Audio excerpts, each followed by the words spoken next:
Good evening, everyone. We now proceed towards the concluding session of the symposium, the 1.5-day long symposium on competitiveness of North Indian states to achieve inclusive growth. We've had extensive discussions on various issues related to doing business in North India, and I'm sure all of you must have benefited from the same.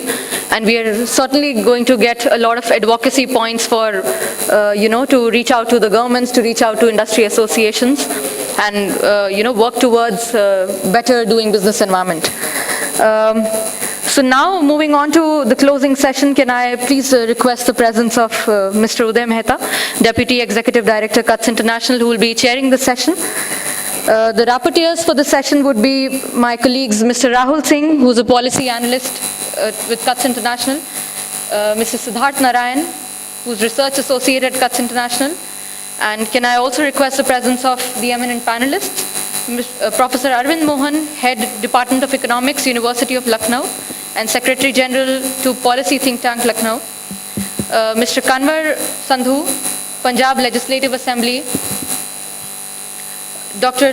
Stanzan Dawa, Regional Director, Rajiv Gandhi National Institute of Youth Development, and Mr. Douglas Fowler, Economic Officer, North India Office, US Embassy. I now request the chair to take forward the proceedings. Thank you. Thank you, Kanika. Good afternoon to all of you. I think we are coming to the final leg of this whole conference, and I'm sure you can make out by my throat that I'm already feeling exhausted and tired. So I don't think I will have the energy or the strength to speak a lot. It's been a journey close to 2 years working on this initiative along with Douglas Fowler from the American Embassy. It's been an interesting journey. It has taken us across the 6 states in North India, meeting people from different backgrounds, different walks of life. And in the journey, we've also made some friends and also looked at forming new partners and new networks.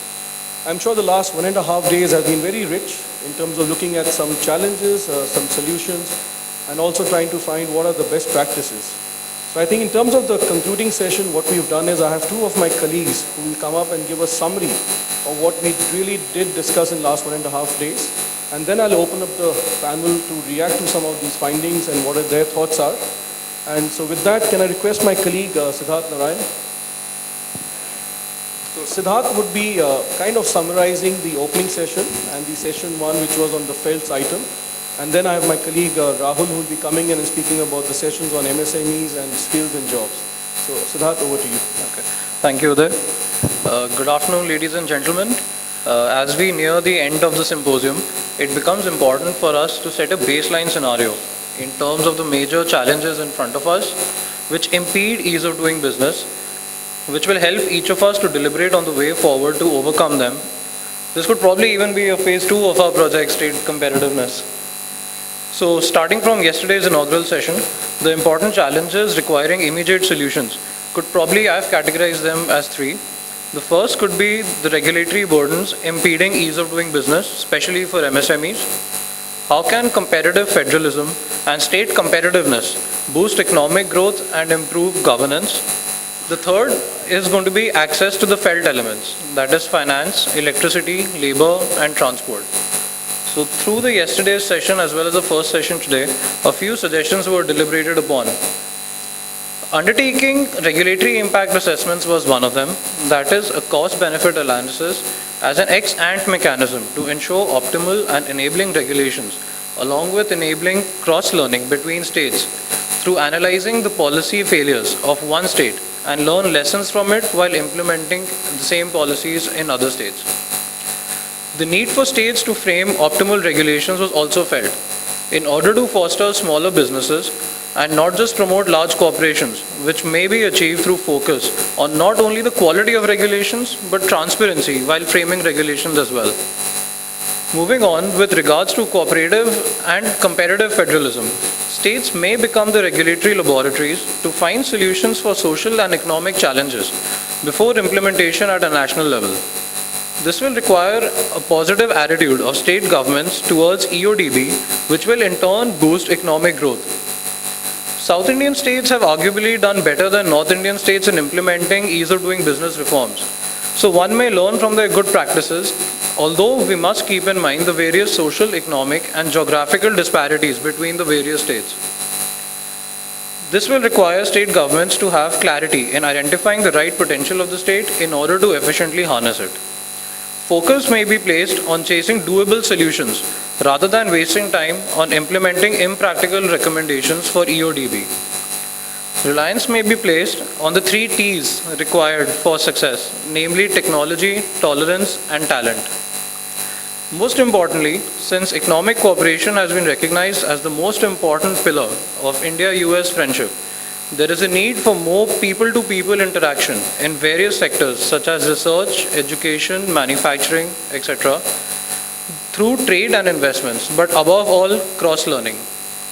To sum up, there exists a need for analysis and evidence-based policy reforms for effectuating ease of doing business, which must not remain on paper, but also implemented practically. With this, I conclude and request my colleague Rahul Singh to kindly summarize the discussions of Session 2 and Session 3. Thank you.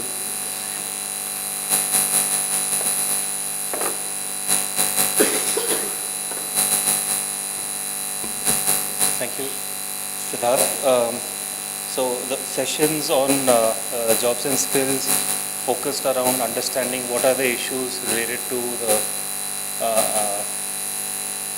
future of jobs in India, what are the challenges that MSMEs are facing, and in total the entire country is facing when we are trying to address the issue of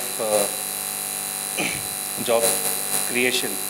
The government of India has been trying through its various departments, ministries, also the state governments have been taking up a lot of initiatives to ensure that the youth is prepared for the future. And through the sessions which had taken place on interactions of these sessions,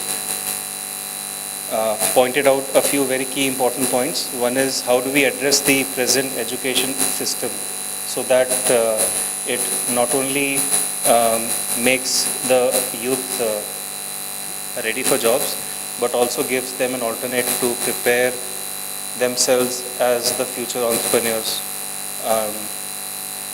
to serve the global market. Now, when we talk about the global market, it was also identified that these days businesses are taking the virtual route of providing a workplace. So you have companies that have offices. So geography actually does not matter because you have the technology and the internet to be connected 24/7. So in such an environment, how do you, grab the opportunity of scaling up? How does inclusive growth and overall economic growth lead to creation of more jobs, and it should actually translate to jobs, was another point that was taken up. And while we are discussing all this, where does the political will stand at the moment to ensure that the issues and the challenges and the opportunities are not lost behind? With that, the last session was on identifying the opportunities for MSMEs and entrepreneurs. So when political will is there for creating more jobs, the political will to support the MSMEs should also be there.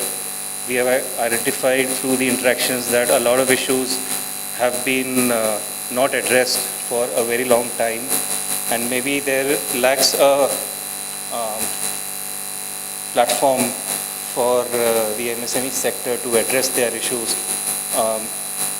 which I think is very important, given that the state government and the central government both have the mandate to ensure that MSMEs grow, prosper, because they are coming out with various policies to protect the Indian businesses so that they can enhance themselves and match the global industries. So political will, I think, lies the key factor in ensuring that we have a sustainable future in terms of creating more jobs and also enhancing the MSMEs. With that, I would like to conclude my talk and over to Uday to take forward the discussion. Thank you. Thank you, Rahul. Thank you, Siddharth. I think that sums up really well the last 1.5 days. I think two important points apart from the various points which are emerged, and that's something which we as CUTS have also been trying to advocate for, is the need to have optimal regulation in place. And I think the biggest challenges when it comes to doing business in India is the cost of regulatory burden. And I think the second important point is that we keep talking about demographic dividend in this country, but if you don't create good quality jobs, and when I emphasize on quality jobs, and I'm not just saying creating jobs, it's going to become very, very important. So with that, Professor Arvind Mohan, the first panelist, I would request if you could speak while I'm sure you're going to react on some other points, but it would be very interesting given the fact that you're coming from a think tank and the University of Lucknow. What would be some of your solutions, maybe 2 or 3, on education reforms, which was also discussed, but not with that, kind of a granularity in that. So over to you.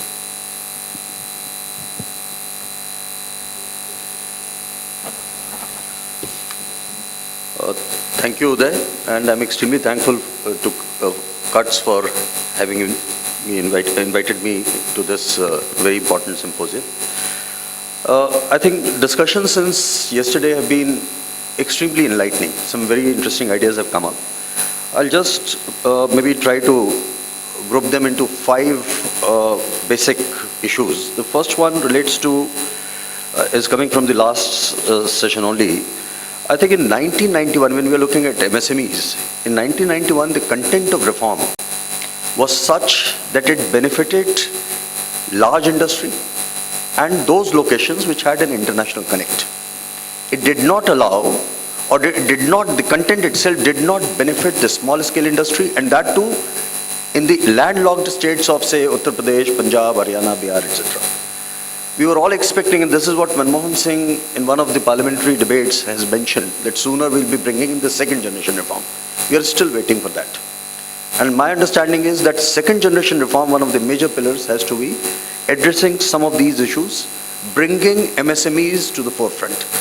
See, for example, a state like Uttar Pradesh, because I come from Uttar Pradesh, when you're looking at Uttar Pradesh, it's a land with around 6 lakh small scale industries, almost 3 million micro enterprises. They individually are small, but together they constitute the big picture of Uttar Pradesh. Only on 21st of February itself, Uttar Pradesh will be organizing an investor summit.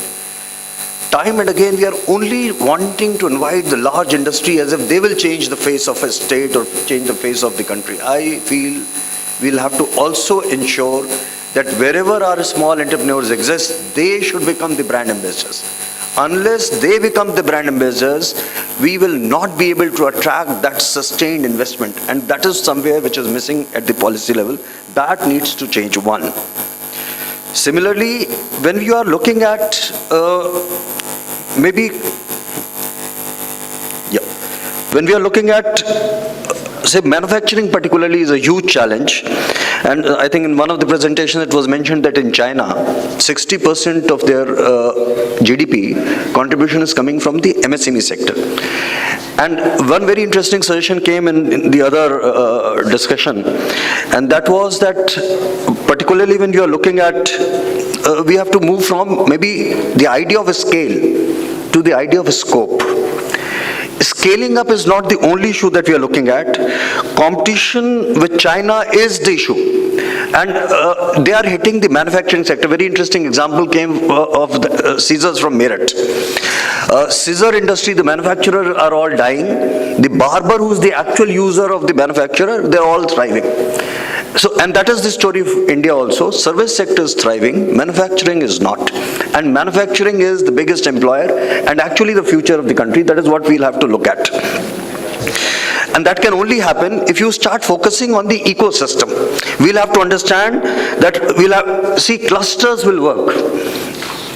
standalone entrepreneurs, standalone MSMEs will not survive. So we'll have to focus on clusters. Fortunately, in Uttar Pradesh, we are starting a major study very shortly, focusing on 12 major clusters of Uttar Pradesh. We'll try to understand that and maybe share those ideas with most of the friends here, that how those clusters came up and where from. And it is relevant for everything, for the existing enterprises, it is relevant for the startups also. Unless and until you start focusing on the clusters, I think that is where the ecosystem has to come. For example, Uttar Pradesh now is looking at one district, one product. I think this is not the best idea. Uttar Pradesh has 9 agroclimatic zones. Each agroclimatic zone has to become the hub. Every agroclimatic zone has different needs, different resources, different kind of a market. We are always looking at that our disadvantages, that international connect is not there, we are not on the port, but our advantages, we are sitting in the midst of one of the largest markets in the world. Let us look at this particular, for example, in Uttar Pradesh alone, and that applies to Punjab, that applies to Haryana also, and all these states. Let us look at the needs of that particular cluster, and let us look at our production capacities. Whatever we are producing, I think that market we have never tried to capture. Today we don't even have the data for that. Unless you start looking at that, these small agroclimatic zones by themselves can be self-sustaining. That is what, those are the kind of products that we'll have to look at. And maybe once we are concluding this cluster study, we'll maybe come back to you and try to share, and maybe some learning I'll be taking from here also.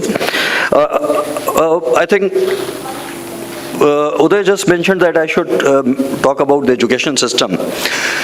See, when I sit in the university, also my friends from IIM, when I sit with IIM students also, our experience is that many of our students, they are not getting the kind of jobs that probably they're skilled with. Much of them are actually unemployables. Today, if you look at the university system, we may be teaching lakhs of history graduates there, we are turning them out, lakhs of geography graduates, lots of political science graduates. Many of them are just unemployed because there is no market. When I sit with the industry, every time I realize that there are skill sets which industry needs, and that skill, that kind of manpower is not available. That convergence is not happening. This is coming out in other sessions also. Many of our friends have highlighted that. My concern is, since 1947 till date, India does not have a manpower plan. We don't, neither at the national level nor at the state level, there is no manpower planning. Unless and until you have a manpower planning system, every other intervention will only be ad hocist in nature. The problems that I think Nazia mentioned, many other friends mentioned, these are challenges which can only be addressed unless and until we have a manpower plan. Then much of this youth will not be wasted, much of the needs of industry will be catered to, and our curriculums will also start changing. Otherwise it will be isolated attempts which will take us nowhere. So let us start having immediately, I think state should focus on it, the nation should focus on it, we should have a manpower plan. Unless and until that happens, nothing is going to happen. Another challenge that I'm finding is huge skill development mission is there. Nation is spending lots of it. A very close friend, Jayant, is actually heading it, is again from our place only. My challenge is that we are going in the wrong direction. Much of the youth, they come to institutions like us, universities. Colleges are spread all across the nation. I think crores and crores of students are coming there. It is them who are not getting the employment. What we are doing is we are creating an independent platform now, leaving that existing platform which already is there. Unless and until you converge it, your cost will be down, your intervention needs, your reaching out needs will all go down if you start using the existing platform of universities, of colleges spread all across the country. If you do that, this skill development will become more meaningful. Then along with whatever they are doing, you can take the skill to these students which we will never be able to do, whatever kind of platform we create. So huge mistake that we are committing right now is the kind of platform that we are trying to create for this skill development mission. I think it will take us nowhere. Third point is this, again, we'll have to, rather I'll club these 2 points together. Let's look at the policy issues. One, certainly manpower planning will come in. Technology is a huge issue. Even today, 85% of technology we are importing from ABCD countries, America, Britain, Canada, etc. This is all capital-intensive technology. I think we'll have to, government particularly, and maybe the private sector also, will have to invest significantly in technology. Unless and until we start in creating our own technology, much of our labor resources will remain unemployed. So the GDP growth, which is possible because one of our factors of production is not getting adequately utilized, so GDP will remain constrained. And similarly, employment generation will remain a challenge. In 1970s, when 1% GDP grew, we were growing only at 3.5% in those days. So when 1% GDP growth happened, 0.4% employment generation happened with 1% growth. Today, in the first decade of this century, when India's GDP increases by 1%, less than 0.01% employment is getting generated. So growth is what we have achieved, but this is a story of hollow boxes. We are actually into jobless growth. So this will only change if we are able to address some of these issues. I think consultancy kind of issue came up, that industry needs lots of consultation. I think this is again a policy issue. And one of the friends suggested that voluntary kind, I think voluntary, forget that. Dependence on the government has to go. Government has to bring down in all spheres, has to minimize its role, maximum governance, minimum government. That slogan which somebody was mentioning, Prime Minister Modi's slogan, I think this is something which we'll have to focus on. But at the same time, when you are bringing down the government, it has to be ensured that those key functions government will have to enhance, all other functions. Regulation has to come down to the minimum. Licensing, the kind of issues which were raised earlier, I think allow people to open whatever they want to. So minimum government is what we need to focus, and these are some of the areas, like consultancy is one area where I think government has to create platforms. Again, university and college institutions, they need to be empowered. I think that convergence between the academic institutions and industry will have to happen. On other things, on manpower kind of integration, and also on consultancy, I think lots of resources are here in this country. That integration, bringing them together, I think that is the final solution which can take this country forward quickly and smoothly. Thank you so much. Thank you, Mr. Mohan. I think one of the important points you spoke about is the issue of skills. And I think we completely agree with the fact that the government should get out of the business of doing skills and leave it to the industry. I think then we'll be better off. I think with that, I'll move on to the next speaker, Mr. Kanwar Sandhu. And I think while you'll have your own perspective, but it'll be very interesting to also know your perspective on this whole issue of political will. We have been deliberating on this for the last 1.5 days, that a lot of reforms take place. But at the end of the day, what we actually fail is on implementation and implementation and implementation. And it goes back to the point because of lack of political will. So request your views on that. Sure. I'm very happy to be participating in this concluding session. My background is primarily of a journalist, though for the last about 1 year, I'm a member of the Punjab Legislative Assembly. So I've seen the whole scenario from two ends, one as a journalist and the second as a political person. Since we're talking of the way forward, to be honest, I think a revival of industry, primarily in Punjab, is going to be an uphill task. This is because we have slumped to the rock bottom. In the last about 10 to 15 years, close to 19,000 to 20,000 units closed down. And most of these were small and medium scale units.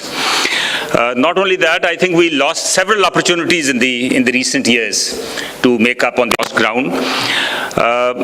This is not to say that there is no hope at all. There is hope, but I think it will require a lot of political will.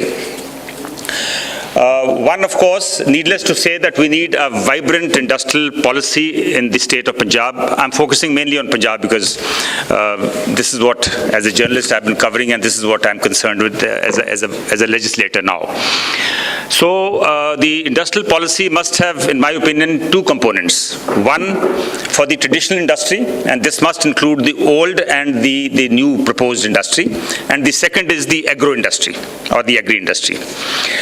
The traditional industry primarily in Ludhiana, Jalandhar, Mandi, Gobindgarh, and these townships, gradually has kind of shrunk. And it will not take off till, of course, we have a vibrant ecosystem of power, water, skills, connectivity, and the other things connected with this. For example, and a lot of this needs interlinkages. When we talk of an industrial policy, it will have to be linked with the power generation. Now, Punjab has a very queer situation that we have surplus power and we don't know how to use it and where to use it. And this, of course, had we thought about a vibrant industrial policy, perhaps this would have been taken care of.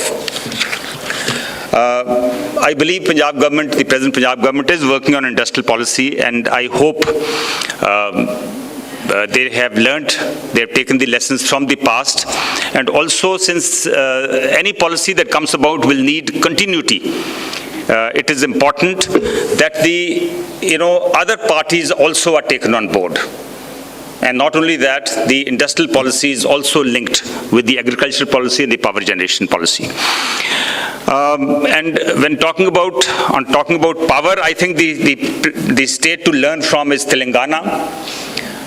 4 years ago, the state was created only 4 years ago. It was a power deficit state, and now it is a power surplus state. So much so they're giving, whether you like it or not, they're giving power 24/7 to the agriculture sector. Telangana today generates close to 15,000 megawatts of power, almost 2,000 megawatt more than what they require. And what is interesting is that about 3,000 megawatt of this, one-fifth of the total power that they generate is from the alternate sources of energy, including solar power. The tragedy in Punjab was that the industry in Punjab was being given electricity at the rate of 7 to 10 rupees, 7 to 9 rupees per unit, while the other states, the neighboring states, were giving power to industry at 5 to 6 rupees. Now, of course, a decision has been taken to give power to the industry at rupees 5 per unit. But I don't think we still have a power generation policy in place. How will we cater to the requirements for future? Have we planned any supercritical technology thermal plants? We do not know. And it's very sad that the electricity bill that the consumers and the industrialists get, it's not just dependent on the meter that you have outside your industry or your house. It has a number of other things. The electricity bill is almost like the prostitute that every finance minister thinks he can molest. It has the octroi, it has the infrastructure cess, it has education cess, and now, of course, it even has the cause cess. So I think the state has to decide whether it wants the industry to grow or whether it wants to set up cattle sheds.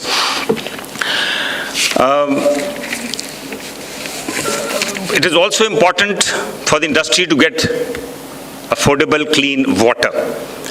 Unfortunately, none of the industrial towns, all these years, have been planned on the river sources, on the water sources. I think the only industrial township on the river source, on the water source, is Ludhiana, and see what we have done to it. So one shudders to even suggest that we need to have industrial hubs on river banks like Ropar, Philor, or even Harike. Law and order has been a major impediment for industry to grow in Punjab. Most of the industry in Punjab primarily came up because of people's own effort. I think it was the first time in 1980 that an industrial township in Goindwal was planned. This was 1980, and then we had almost for about 10 to 12 years, we had the militancy come up in Punjab. So as a result, Goindwal could not take off. Batala foundry shut down. Pathankot Industrial Growth Center was to come up, it could not come up. Amritsar industry shut down. So I think law and order is important, and at this point of time, we have these gang wars that are coming up, I think need to be controlled. Connectivity is another major issue, and Punjab has suffered because of this. Punjab needs to convince the centre to operate Amritsar and Chandigarh airports as international airports and operationalize domestic airports near Ludhiana and Jalandhar. Without this, industry just cannot take off the way we want it to. But all this needs a strategy. And for strategy, I think the first requirement would be at least to have an industry minister. It's very unfortunate for the last 10 months, Punjab has functioned without a full-fledged industry minister. When I talk about strategy, why I talk about strategy is that Punjab is a landlocked and also a boxed-in state. And that is why it needs freight subsidy. And I recall in 1995 when the centre withdrew its freight equalization scheme, the industrialists in Punjab were adversely placed. I remember industrialists in Mandi Govindgarh had to pay as much as rupees 3,000 metric ton freight, per metric ton freight. So this is one of the reasons which killed iron and steel industry in Punjab, and without freight subsidy, Punjab goods will not be able to compete with industries in the coastal areas. Since most of Punjab's traditional manufacturing industry depends heavily on steel, availability of steel material at affordable rates is again very vital. And there have been, in the recent months, there has been a 30% increase in steel prices. And there's a very genuine demand to ban export of raw or prime steel. So let us instead focus on export of steel goods instead of prime steel. I must also mention how Punjab suffered primarily because of the tax holiday given to the other states. This started in 2003, and the industries in the industrial townships in the neighboring states like Baddi township have actually come up at the cost of Punjab.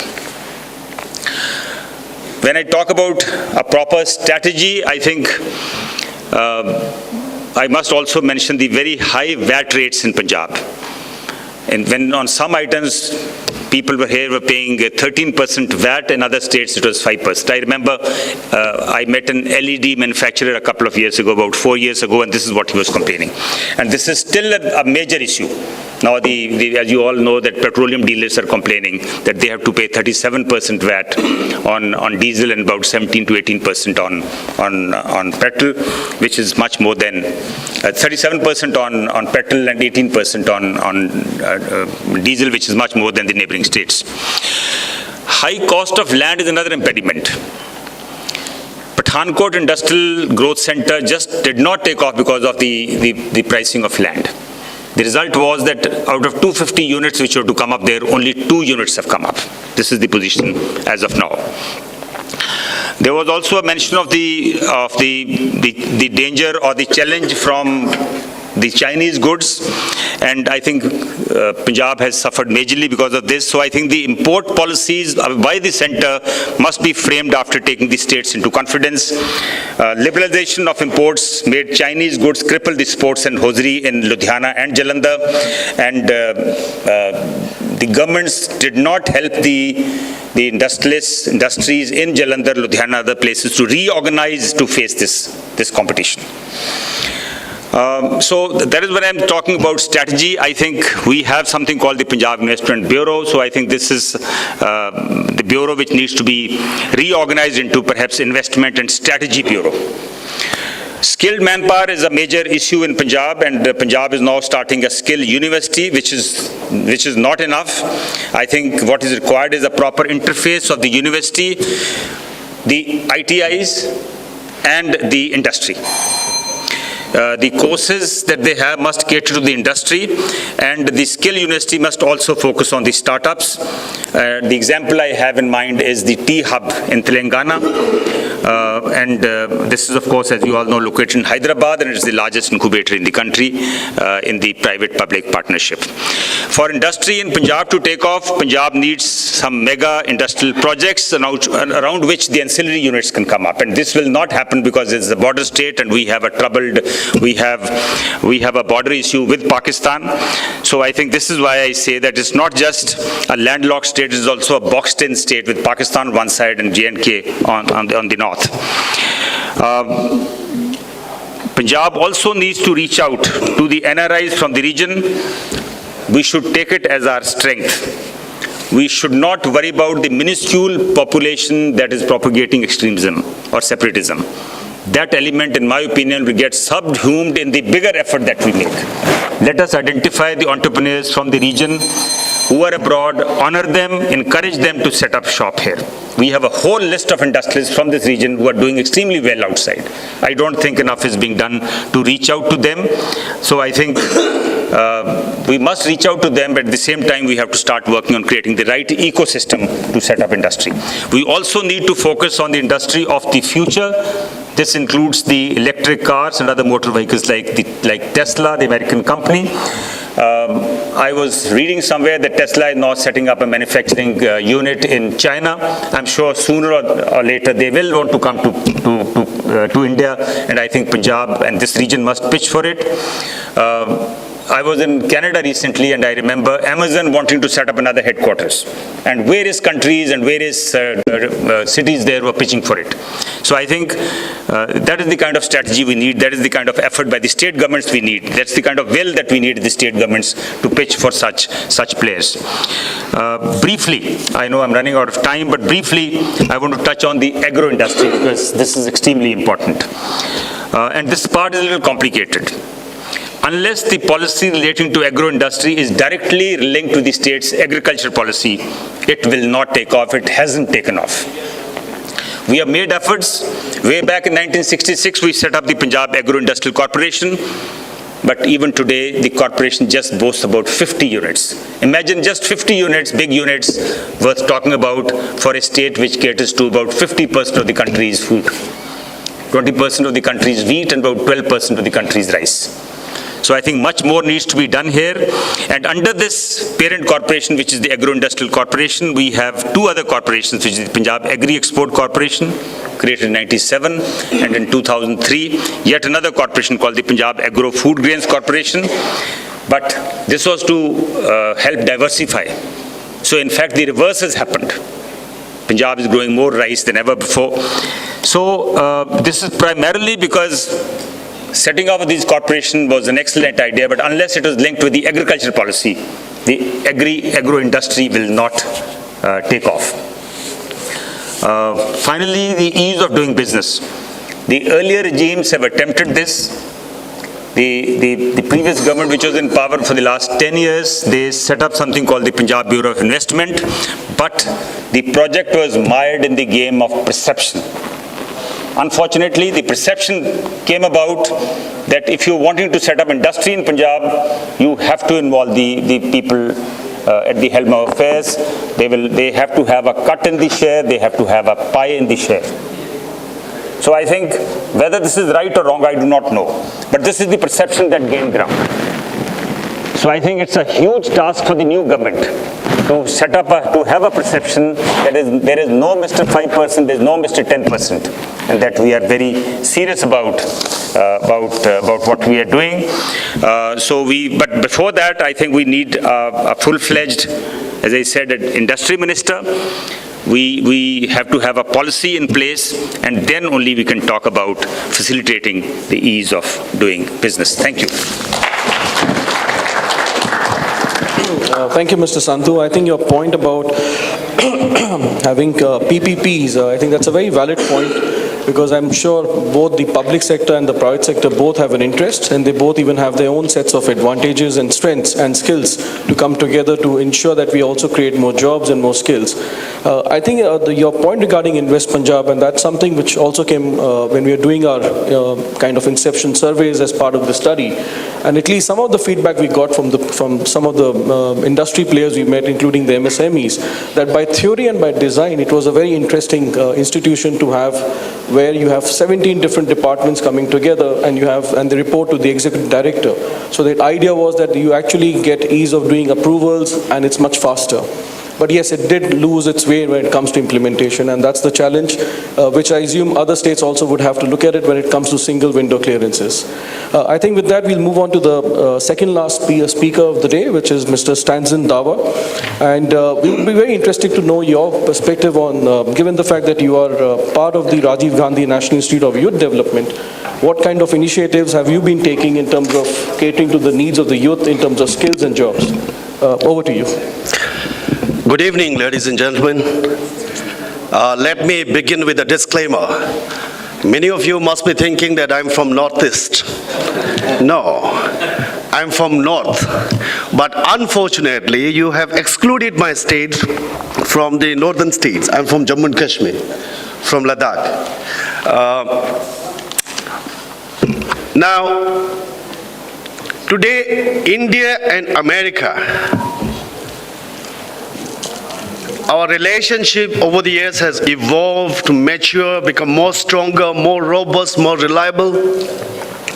And this is a fantastic initiative to connect with minds and hearts from commerce, industry, media, education institutions, to make an introspection where we are and where we can be in the future, at what pace we are moving, and in which direction we should move.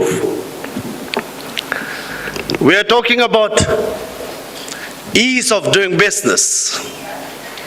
Ease of doing business is the outcome. The impact would be ease of living, ease of access to quality education, ease of access to quality health care, ease of access to employment. But that can only be possible once we have ease of doing business. Once we create that enabling environment where the investors would love to come and invest. And in order to do that, we have to create an environment for competition between and within the states. Niti Aayog has come up with this state ranking on the basis of ease of doing business to name and shame the states who are performing, so that all the people will get to know that how the government is performing. And if they are not doing well, the people will also know whether stakeholders are doing their role or not. Now, in order to create that enabling environment, ease of doing business, I strongly believe the first and foremost is the political will. Political will to take bold decisions. Political will not to look for 5 years, but the political will to look for next 25, 30 years. And political will to have a vision for the next 30 years. And political will to listen. Political will to debate and let the assemblies and parliament function smoothly. And political will to take the bold decisions. And if we have that, then we can have the following. The first, although if India wants to be a superpower, then we cannot depend upon the states in the southern and western state. And because the northern states, not only in terms of geographical size, but also in terms of population, the huge percentage of India's population and land is in the northern part of India. So if India wants to be a superpower, we cannot afford to ignore the northern states. We have to invest. We have to create that environment. But over the last couple of decades, the government took a lot of initiatives, but still we have miles to go. And in the states, we still have a lot of rules, regulation, procedures which are redundant, which are irrelevant, the first and foremost, what we need to do is dismantle, destroy, and demolish such rules and regulations which are creating obstructions for ease of business. And the second thing what the government, the state needs to do is invest in infrastructure.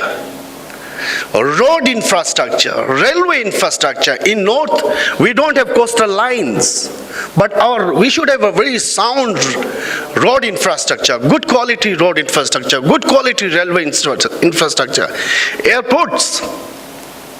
Because business cannot run optical fiber. So infrastructure, we need to infrastructure, education infrastructure, health infrastructure. We need to invest in infrastructure. And third, we have been talking about demographic dividend. I'll say potential demographic dividend. It can be demographic dividend provided our young people are skillful, having a compassionate heart and a sharp, innovative minds. And only then we can say demographic dividend. We need to invest in youth development. Not with a short-sighted vision to make them an engine for making money, but how to ensure that our young people are compassionate, skillful, innovative, healthy. We need to invest in youth development because the European country, even America, is getting old. Every day in Europe, in US, 8,000 people are getting retired. But India will keep on rocking till 2040. We'll be getting younger. So we have to invest in youth development. And third one, we need to reform our education system. We have created an education system and we are blindly producing degrees, diplomas, certificates. And those degrees, diplomas, and certificates has got no relevance in the market. And after coming out of the university, the young people need to retrain themselves. Even the engineering students, they need to retrain themselves so they are fit for a corporate. So we need to reform our education system so that the young people are developing skills, they are acquiring the knowledge, skills, attitude, so that they can be an asset for the society and the country and the world also. Because the world will also need human resources from India. And the corporates do blame that we are not getting good quality human resources. If you are not getting, then you invest. You should invest. You know that if you need quality manpower, you should invest. The corporate cannot say we are the job givers and we will take people from the market. You should invest. It's an investment for your business, to sustain your business, for your business growth. And fifth one, what we need to do is we have to encourage, promote startups. The big companies destroys jobs. The small companies create jobs. So if India growing at a rate of over 7%, 8%, maybe in the future, today a report says that we may exceed China in this year. But what is the use of the GDP growing with a double digit even, if the young people are not getting jobs? We have to ensure that the young people are getting jobs. Today, a lot of young people, we should not train and educate our young people to be a job seeker. How we can train them so that they can be a job creators. And we have to encourage them. We have to create that environment where the young people can fulfill their aspirations to be a job creators. And the last one, innovation. Because the world is moving very fast. And we have to look for the models, good practices, which are innovative, which are effective, which are replicable, which can go for scale. And these states should identify for such models so that the government can scale up those models and make a big impact. And finally, I don't know what is the way forward for the organizing committee. I would appreciate if the organizing committee, a core committee, if you meet with the respective chief minister, their finance minister, their commerce minister, industry minister, or the cabinet minister, and present these recommendations to them so that they can bring those changes in their respective state at the earliest possible. And since the chair has asked what my institution is doing, I'm working with Rajiv Gandhi National Institute of Youth Development. It's an institute of national importance. We're the think tank of the Government of India for Youth Development, and we're in the business of transforming the lives of young people. We're trying to fulfill the aspirations of the young people. We are not only working for young people, we are working with them, and we have a website. If you're more interested to know more about the institution, you can click our website and get more information. With this, I would like to thank the organizing for giving me this opportunity. Thank you so much. Thank you, Mr. Dawa.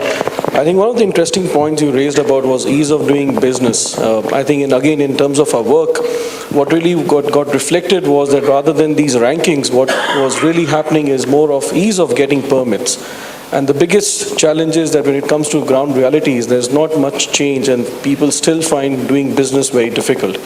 I think the second point, which has been repeatedly spoken from last 1.5 days, has been to do away with regulations, do away with rules and policies. I think one thing which I don't think was really debated or discussed, and while getting away with rules, regulations and policies is important, I think we need to also do away with departments, ministries and regulatory agencies.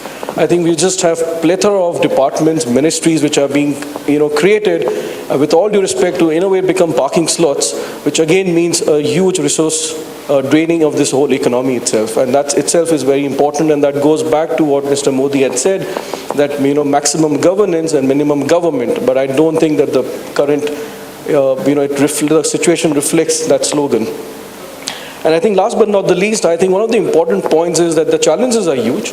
I'm not sure whether any single party can really find solutions for this kind of challenges. I think it has to be a whole of a government approach. I think one of the biggest challenges in our country is that we have various problems. We have different ministries, different departments looking at those solutions and those challenges, but they don't even talk to each other.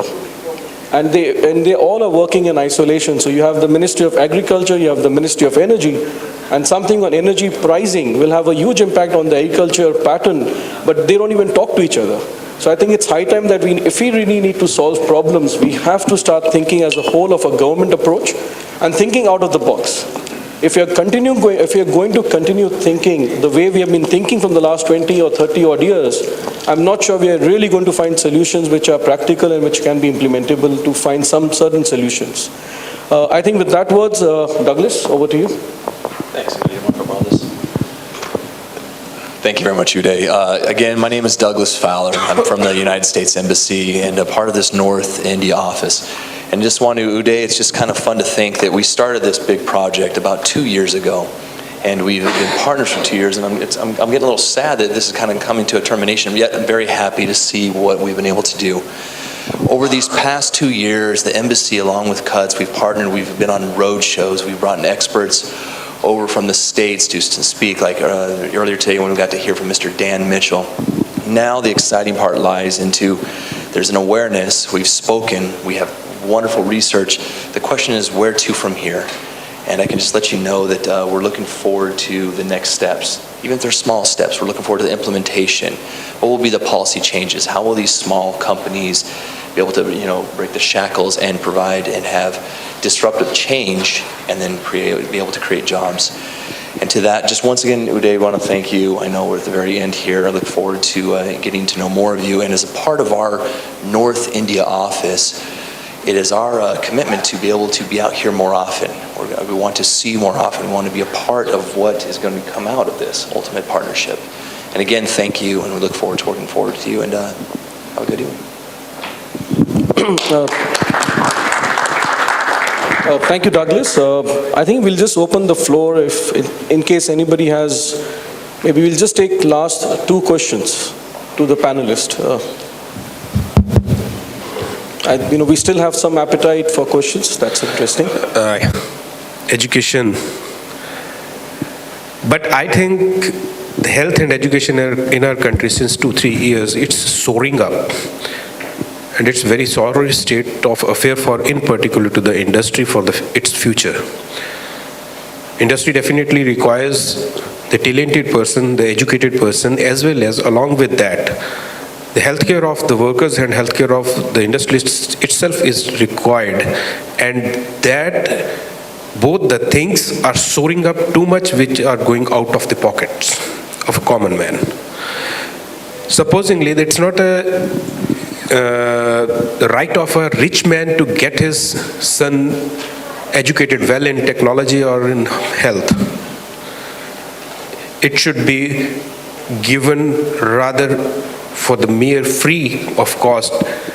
A person who may be a rickshaw puller or something, his son could be having a better brain for a doctor or an engineer, and he could prove better for the industry.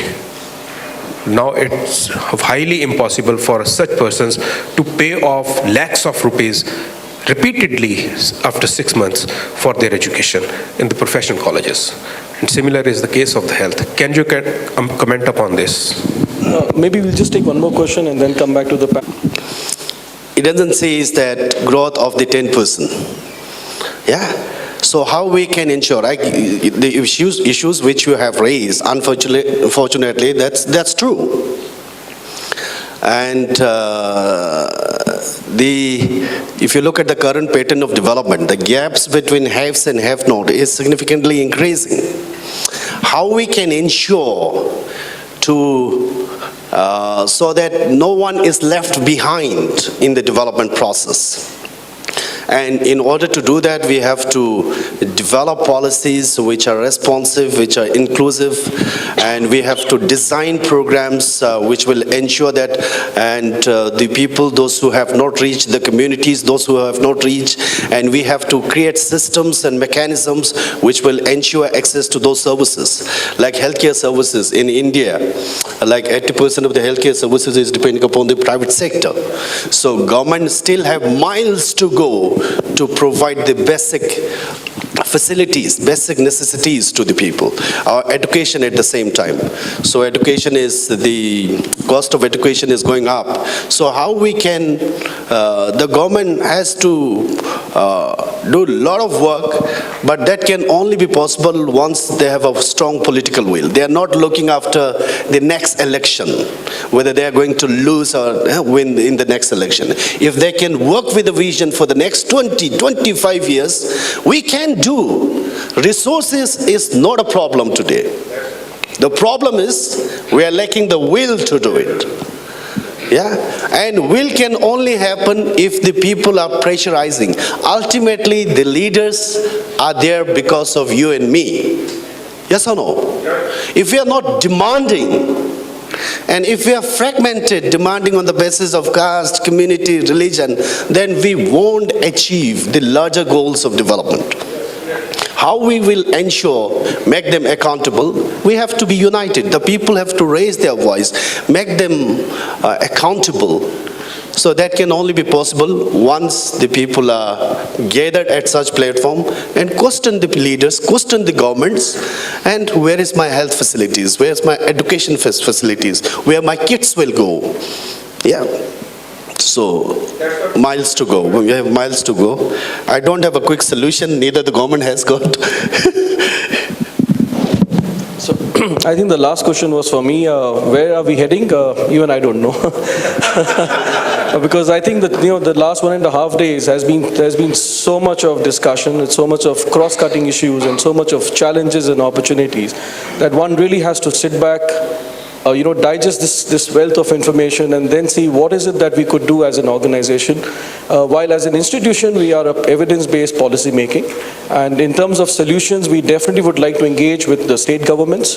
We would want to take it up to the level of Niti Aayog, engage with the central governments in terms of how we can translate some of the solutions which have emerged from this platform. So that's one of the ways in terms of the way forward. I think second most important in the last 2 years of this initiative, we've also created new networks and new partners. So we'll be also looking upon how we can synergize with other institutions, look at other capacities, and then see what are the various, because we also have to prioritize some of the issues which we would like to take up in certain states. So I think that would be the next way forward in terms of this whole 1.5 days of discussion. But I think at the last but not the least, as Kutch, our intention was also to create an inclusive platform, not only for Kutch to take what we want to take back home, but also for others who have come inside this conference room to also create networks, create partnerships, and also look at best practices and learn from one another.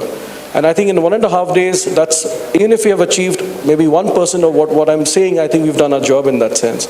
So we still have a tall order in terms of the way forward, but definitely there is a vision as Kutch, and we intend to ensure that certain outcomes are achieved. And that's why we keep saying that the DNA of Kutch is that we believe in outcomes are much more important than outputs. So one of the examples of that is currently, I think Nazia spoke about this order on the ban on liquor. We're actually doing a study supported by the Niti Aayog on doing a judicial impact assessment of this order, which is also connected to the fact that we've been talking about last 1.5 days, the need to undertake cost-benefit analysis before regulations are being imposed. The same way, we also need to ensure that when judicial decisions are being taken, is there a thought process, is there a reasoning which has gone behind or not? And we've just completed the survey across Delhi to Haryana, and I can tell you very well with data that there have been huge economic losses. And the objectivity behind why the order was imposed has really not been able to solve the problem. So that's, in a way, in a gist, what Kutch would do in terms of the way forward. I think with that, I'll close this symposium. Okay, last word. I appreciate any capital letters, Kutch and the US Embassy for this initiative. Normally from such forums, we get a lot of wonderful, fantastic ideas. But after this forum, if you don't have a mechanism or a strategic plan for how to move forward, or consistently advocate with the key stakeholders, because the ultimate goal is to bring some changes in the policies, in the programs, in the systems, in the regulations. And if you can create some sort of a network or alliance with the like-minded people or organizations, and which will keep on hammering the stakeholders. This is what we have discussed, agreed, and had a consensus, and what progress going on. Yeah. So if we have a plan for advocacy to influence the policymaker, then changes will come. And if we simply make someone responsible or blame someone, okay, this is their game, their ball, then it won't happen. But out here, we have a very open space. If organizations who are willing to work with Kutch International or US Embassy, they can express their interest and look and create a mechanism through which you can collectively advocate with the key stakeholders to bring those changes. Thank you so much. Thank you. And I think one of the things what we already have done, we already have a virtual network of people we've been met from last 2 years, and it's called, we've also created an e-platform.